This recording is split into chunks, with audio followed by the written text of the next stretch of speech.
Alison Botha was born on September 22, 1967 in Port Elizabeth, South Africa. Her parents divorced when she was 10 years old, and Botha spent most of her childhood living with her mother and brother. In her early years, Botha led a fairly normal life. She served as head girl at the collegiate high school for girls in Port Elizabeth. When she finished her education, she spent a few years traveling, and after she returned home, Botha found a job as an insurance broker, which she enjoyed. The night of her attack seemed like an ordinary night, at least at first. After spending some time at the beach with her friends, Botha brought them back to her apartment for pizza and games. When most of the group left, Botha drove her last friend home. Then, Botha headed back to her apartment. But she wouldn't make it inside. After Botha parked her car, she reached over the passenger seat to grab her pack of clean laundry to take inside. But she suddenly felt a gust of warm air. A man with a knife had opened the driver's door. "Move over, or I'll kill you," he said. Terrified, Botha did as she was told. The man took control of the car and soon sped away. "I don't want to hurt you," said the man, who identified himself as Clinton. "I just want to use your car for an hour." Clinton, whose real name was Franz Dutot, then traveled to another part of Port Elizabeth to pick up his friend Terence Kruger. The man then took Alison Botha to a secluded area just outside the city. Frozen, Botha knew something horrible was about to happen to her. Franz Dutot and Terence Kruger told Alison Botha that they were going to have sex with her. They asked her if she would fight them. Clearly trapped and terrified for her life, Botha said no. The men, who had a history of violence against women, both raped her, and they were soon determined to kill her as well. At first, they tried to suffocate her, but even though she lost consciousness, Botha clung to life. Frustrated, Dutot and Kruger took their brutality to the next level. They stabbed Botha at least 30 times in the abdomen. Botha later recalled that Dutot specifically wanted to mutilate her reproductive organs. But somehow, the attackers missed those specific parts of her body. Botha's leg twitched. Dutot and Kruger decided the job wasn't quite done yet. They then slit her throat 16 times. All I could see was an arm moving above my face. Alison Botha later recalled. Left and right, and left and right, his movements were making a sound, a wet sound. It was the sound of my flesh being slashed open. He was cutting my throat with a knife, again and again and again. Botha's mind struggled to make sense of what was happening to her. "It felt unreal, but it wasn't," she said. "I felt no pain, but it was not a dream. This was happening. The man was slashing my throat." As the man finally stepped back, Botha heard them admiring their work and speaking in Afrikaans. "Do you think she's dead?" one of the attackers asked. "No one can survive that," the other replied.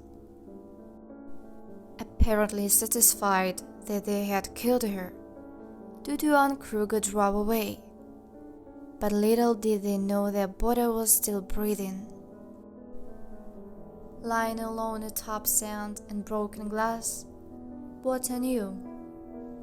I had to at last leave a clue about who did this to me. She decided to write the names of her attackers in the dirt.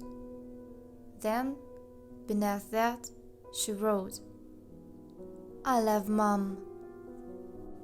But soon, Botha realized she might have a chance to survive. In the distance, she could see headlights trickling through the bushes.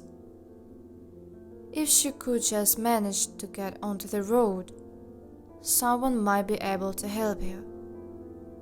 When Alison Botha moved toward the headlights, she realized the full extent of her injuries.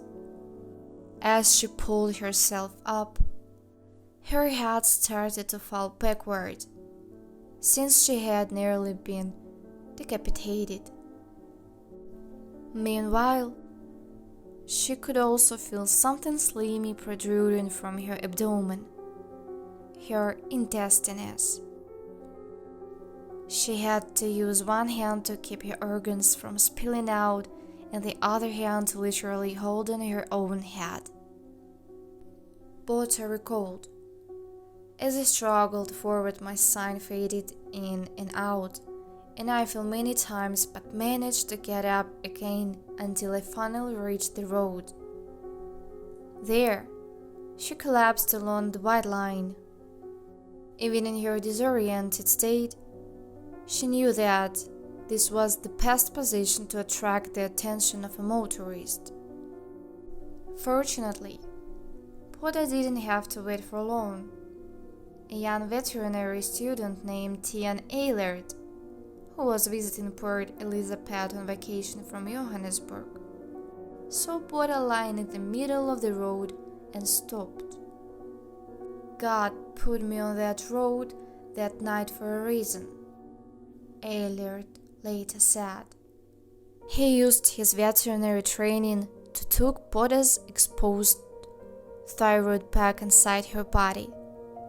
Then, Eilert called emergency services for help. Alison Botha was rushed to the hospital, where doctors were stunned by her horrific wounds. One doctor, Alexander Angelov, later said that he'd never seen such severe injuries in his 16 years of practicing medicine. Botha was on the brink of death, but she managed to pull through, and she also remembered everything about her attackers.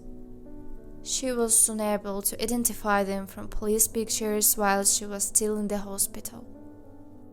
This led to the speedy arrest of the rapists, as they were called in the press. The subsequent Noordhoek repatrial captured the attention of South Africans everywhere.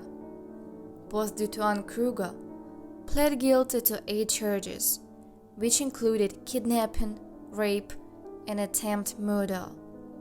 They were both found guilty and sentenced to life in prison in August 1995.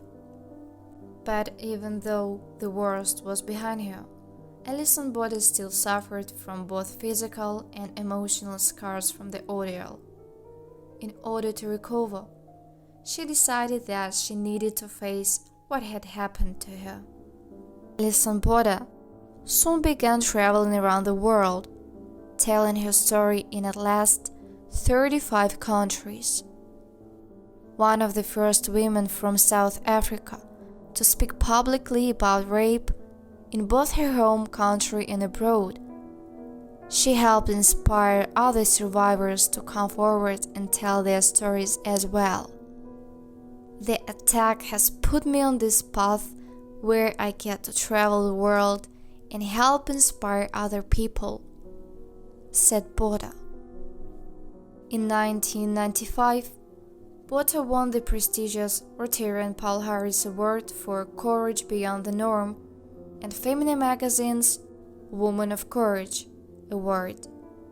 She was also honored as Port Elizabeth's Citizen of the Year. Since then, Botha has written 2 books. In 2016, Her survival story was brought to life in the movie Alison, and today she's still considered one of the most inspiring motivation speakers in the world.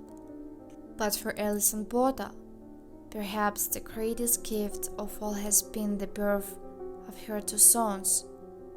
During her attack, Botha has specifically tried to destroy her reproductive organs.